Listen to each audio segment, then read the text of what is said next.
как человек устроен так, чтобы защищать того, кто не может сам за себя постоять. Горжусь я каждым ребенком в отдельности, если честно. И я хочу сказать, что это один из первых проектов в Российской Федерации. Настоящее поколение школьников и студентов — это дети, которые вызывают восхищение. И в этом смысле то, чему мы сейчас учим студентов, это самое передовое, это действительно работающее, и это то, что отличает нас от многих других регионов нашей необъятной страны.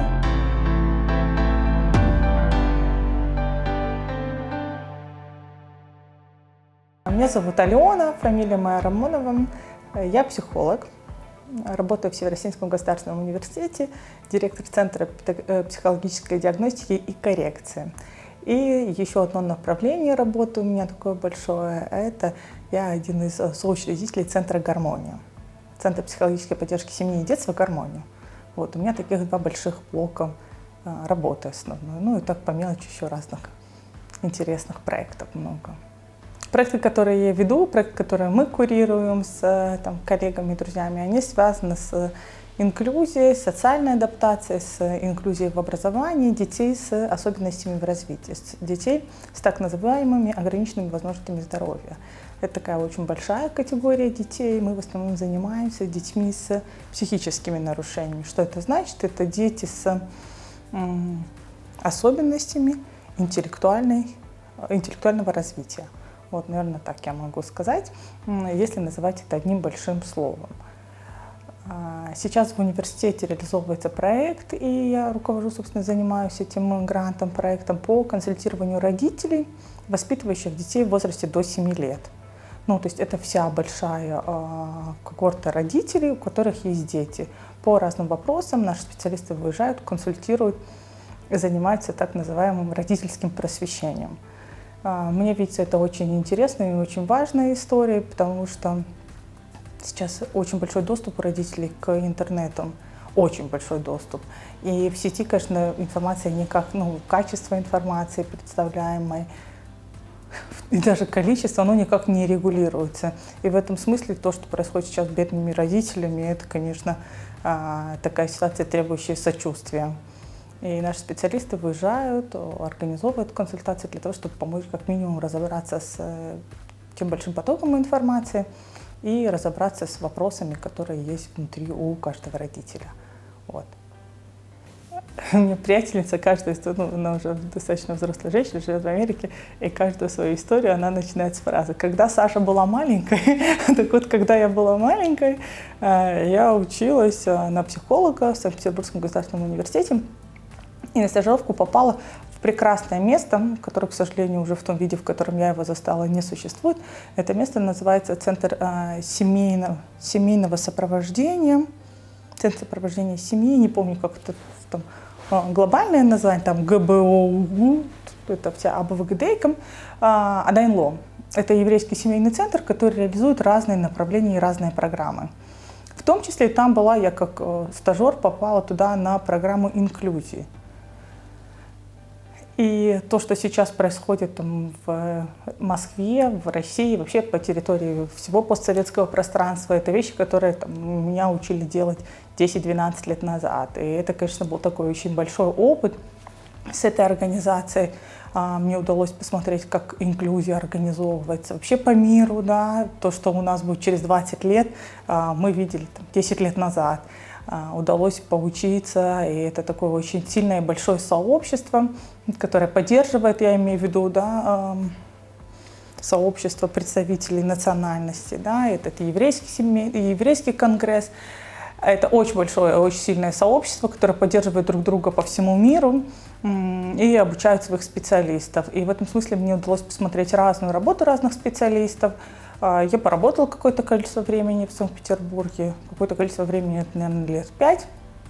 Потом переехала сюда, мне предложили работу в Министерстве образования, и вместе с тогдашним министром, ныне ректором университета, мы начали делать такие проекты интересные в Северной Осетии. Вместе я имею в виду под под покровительством сказать, или я не знаю, как это правильно, да, согласие, потому что, конечно, то, что мы делали, сейчас только нормативно позволяется, а мы это начинали там 5-6 лет назад на свой страх и риск, пока в России никто не понимал, что происходит и куда это все будет двигаться. Вот. Почему именно это направление? Ну, оно мне интересно, у меня получается. Мне удалось поучиться у тех людей, рядом с которыми просто стоять, это уже большое достижение и такое воодушевление. Ну и, наверное, сама по себе я устроена очень эмпатично и как человек устроена так, чтобы защищать того, кто не может сам за себя постоять. Мне это важно, и я это делаю так, чтобы не уничтожить своим присутствием другого, но и так, чтобы кто-то другой, или взрослый, властный, не обижал того, кто не может сам за себя постоять. Мне это как человек очень важно. Горжусь я каждым ребенком в отдельности, если честно, но про детей я, наверное, не имею права здесь рассказывать. Это все-таки вопрос такой этический и конфиденциальности. Если брать глобальные проекты, то мы с Мариной начинали, ну только мы с Мариной, весь ресурсный центр на тот момент начинал проект по ресурсному классу для детей с аутизмом. И я хочу сказать, что это один из первых проектов в Российской Федерации. У нас специалисты по так называемому прикладному анализу поведения. Это тоже одни из первых специалистов в России, когда методику перевели с английского и только набрали первый курс специалистов, которых можно было бы этой методике обучить. Мы из республики отправили 2, и 1 доучилась. Сейчас эта тематика у нас здесь развивается. На мой взгляд, большим достижением, и я горжусь, что я смогла это сделать при поддержке руководства университета, что мы включили в программу подготовки специалистов такие очень современные направления. Это и ранняя помощь детям до 3 лет, и прикладной анализ поведения, и современные технологии, которые только были переведены на английский. Мне видится это очень важно, потому что такая система помощи и подготовки детей с особенностями, она все-таки очень закостенелая. Она в каком-то виде вышла из системы 50-х годов прошлого года, да, коррекционной школы и коррекционной системы, которая была фундаментальная в Советском Союзе. И сейчас на фоне вот этой еле раскачивающейся или еле удерживающей системы образования, она, конечно, не функциональна. И в этом смысле то, чему мы сейчас учим студентов, это самое передовое, это действительно работающее, и это то, что отличает нас от многих других регионов нашей необъятной страны. И это, на мой взгляд, важно.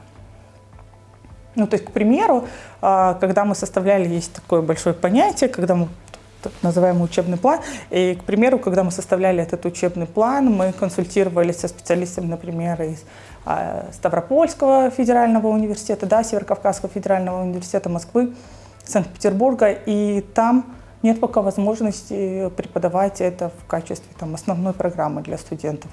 И это то, что, мне кажется, очень важно, потому что фундаментально меняет отношение будущих педагогов к своим подопечным, к детям, с которыми они будут работать, к родителям, к которым потом будут выходить после занятий. Мне видится это важно. Вот. Мы делали разные такие социальные проекты с детьми с аутизмом. В основном мы занимаемся этим направлением детей. Ну и на самом деле каждого ребенка, которого я сейчас вспоминаю, я вспоминаю с большой гордостью, с большим воодушевлением и с большой радостью, потому что видно, что качество жизни каждого отдельного ребенка, оно выходит совсем на другой план. И это, конечно, может быть не сотни тысяч, да, не цифры, не статистика, но это вопрос ведь не в статистике, вопрос в том, что там конкретно условный Петя, его мама, папа, брат и сестра – это люди, которые могут дальше жить. Да? Это люди, которые не заперты дома, это люди, которые не варятся в своем горе, это люди, которые не опускают руки от безысходности, это люди, которые получают удовольствие от жизни, могут получать удовольствие от жизни, ну и в то же время сталкиваться с разными сложностями. Ну, собственно, что есть жизнь. Вот. Трудности в работе. Дело в том, что трудность. Знаете, я сейчас думаю, как ответить на ваш вопрос, и понимаю, что все, что называется, как бы, все, что можно обозначить и включить в эту большую категорию трудностей в работе, это на самом деле такие обычные вопросы, там, нерабочей системы, непонимания, трудности с финансированием, подготовкой кадров, которые можно отнести к любому вопросу, системе здравоохранения, социального сопровождения, образования. Я не скажу ничего нового, но единственное, на что бы я хотела обратить внимание, и мне видится это важным, чтобы понимание все-таки было у там, слушателей, у вас, как у собеседника, это сложность, связанная с таким общечеловеческим сопротивлением. Что это значит? Это значит, что для того, чтобы мы могли разговаривать, например, там, с педагогами, с чиновниками, с родителями, в том числе с родителями особых детей, прежде чем начать конструктивный диалог, конструктивную работу, нам приходилось всегда сталкиваться с процессом сопротивления. Это процесс, который не совсем зависит от человека. Это процесс, который за собой скрывает всю невидимую боль и страх, который есть в каждом человеке. И когда в твоем окружении, или в твоей семье, или в твоем классе, в группе детей, в котором ты как воспитатель, появляется ребенок с особенностями в развитии, он самим фактом своего присутствия вскрывает вот эту теневую нашу часть. И в этом смысле каждый раз нам приходилось бороться с тем, чтобы человек встречался с такой своей отвергаемой частью. Не знаю, насколько сейчас сложно или не сложно, я говорю, но это сопротивление, которое не позволяет другому мне увидеть другого. Например, как это работает? Например, если я категорически против, там, не знаю, людей с усами, потому что в детстве меня били, условно, самый примитивный механизм, то все люди с усами сразу будут во мне триггерить вот это воспоминание о боли. Если в детстве у меня было много насилия, или там, я сейчас совершаю насилие над собой, там, в том, как моя жизнь сейчас организована, то я точно никогда и ни в каком виде не смогу увидеть, что вот здесь, рядом со мной, над 3-летним, 5-летним, 7-летним ребенком совершается насилие, и что он в этот момент чувствует. И каждый раз, когда мы призывали педагогов задуматься, или там, чиновников задуматься о том, что чувствует в этот момент ребенок, что чувствует семья, что чувствует этот человек, которому там, 2, 3, 9, это становилось таким камнем преткновения. Ну, то есть чаще всего дальше диалог не шел. Чаще всего это вызывало гнев, либо там осуждение из серии там, «Какие вы молодые, что вы знаете?». У нас в Советском Союзе было совсем по-другому, мы 90 лет до вас делали, и сейчас будем делать так же. Либо там разговоры, которые напоминали, не знаю, что мои должностные обязанности это не входит. Ну все, вот у тебя сидит ребенок в классе, вот ему говоришь, ну, Марья Ивановна, надо что-то делать, потому что там условный Петя не справляется, и следующий шаг это его перевод его на надуманную форму обучения. Она говорит, ну, как бы в мои должностные обязанности это не входит. И, понимаете, вы не можете аргументированно к этому никак подходить, потому что в этот момент ширма на глазах, и страх оцепеняет тело, и ты ни к чему не можешь оперировать. Разговор и диалог в этом смысле становится очень сложным, вот, наверное, так я скажу. Я не могу взять общество в таком разрезе принадлежности к территории, да, если вы сейчас оперируете и призываете меня к тому, чтобы я рассмотрела инклюзию с точки зрения остинского менталитета, к сожалению, я этого сделать не могу. Но могу сообщить радостную весть, потому что я не понимаю, в каком месте начинается остинский менталитет, где он заканчивается, и как в границах этого самого менталитета преломляются ценности инклюзии. Оно мне непонятно. Я вижу, как это условно у моих соседей, коллег, там, родственников и еще кто-то, да. А как это в срезе всего общества, мне сложно ответить, ну, может быть, потому что я не социолог. Но могу вам сказать приятную весть и приятную новость. Сейчас у меня начинается такая интересная большая программа по подросткам, и я вижу, что те, кому 15, 16, 17, 18, для них ценности инклюзии, они не представляют ничего сверхнового, для них это ок, да, конечно, ничего не вызывающее вопросов.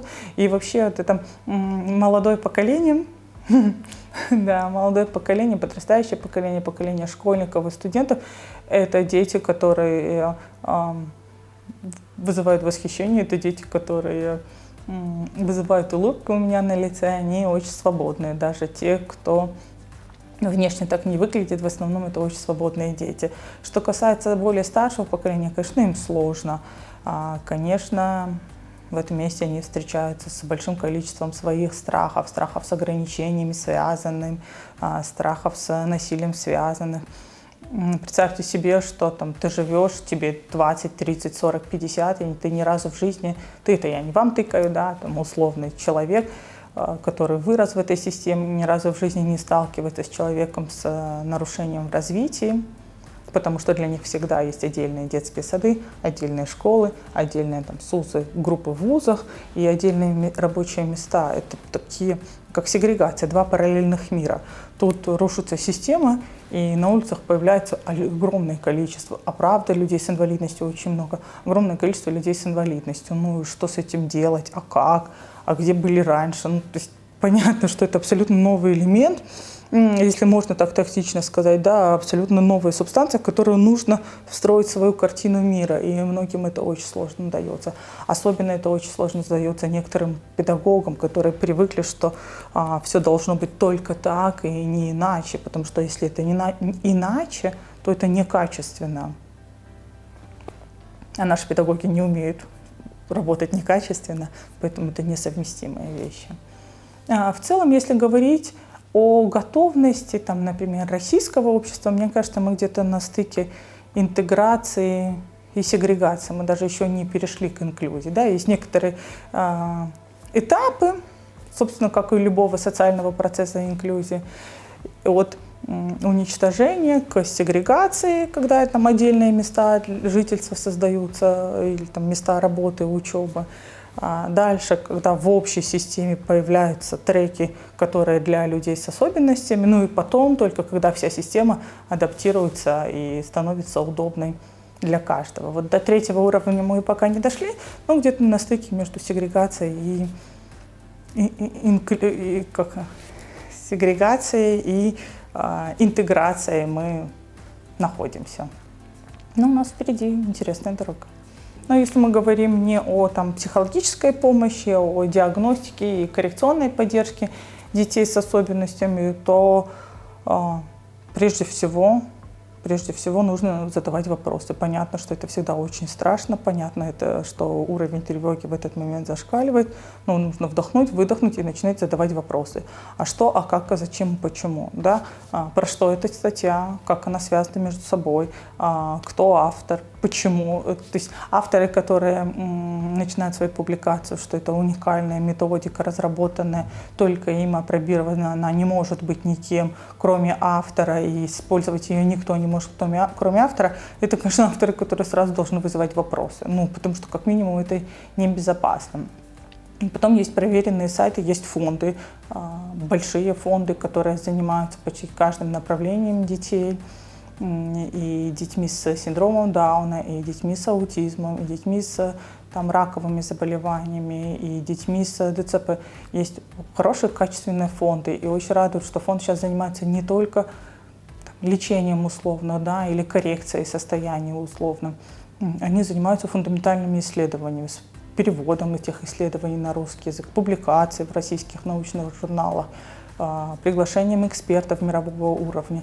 И все-таки надо понимать, что экспертное сообщество и люди, которые там давно в этом направлении, и люди, которые переводятся в настоящее время на русский язык, это люди, которым надо прислушиваться. Потому что Марья Ивановна, которая напечатала что-то на своей странице в Фейсбуке из серии там голубетерапия или дельфинотерапия, это всего лишь опыт Марьи Ивановны, и, скорее всего, он не переносим на всех остальных детей. И, в общем, небольшая есть возможность его описать даже как кейс, как опыт. Я могу дать совет, я не очень люблю это дело, но я могу дать совет, но совет не семье. Совет тем, кто приходит или сталкивается, или соприкасается с такой семьей. Прежде чем рассказывать, как надо, прежде чем учить, как не надо, попробуйте просто быть рядом. Если вы справитесь с этой функцией, не осуждая, не критикуя и не рассказывая о том, как наши корабли бороздят просторы Вселенной, Если вы сможете быть или прийти с вопросом, там, Мария Ивановна, Зарина, Мадина, там, Батраза, Лана, еще кто-то, чем я могу в этот момент вам помочь и что мне надо сделать, вероятность того, что такая семья закроется, стремится к нулю. Но это зависит все-таки от тех, кто окружает, а не от тех, кто таким образом отбивается каждый раз от такого социального буллинга.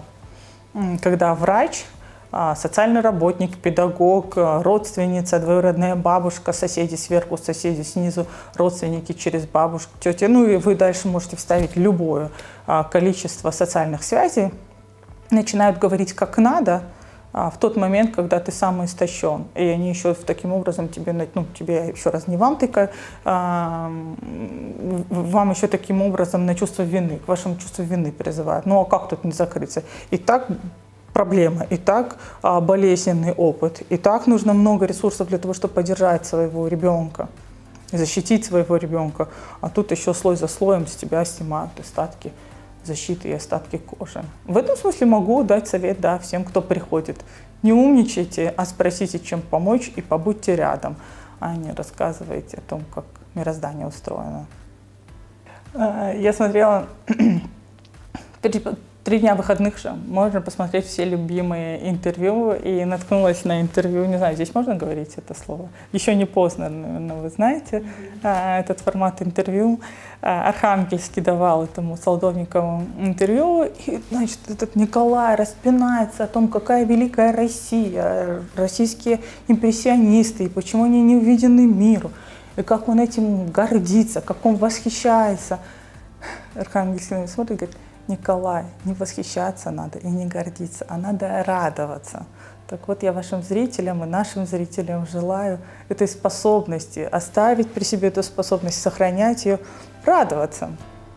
Сейчас это, мне кажется, очень редко встречающееся качество личности.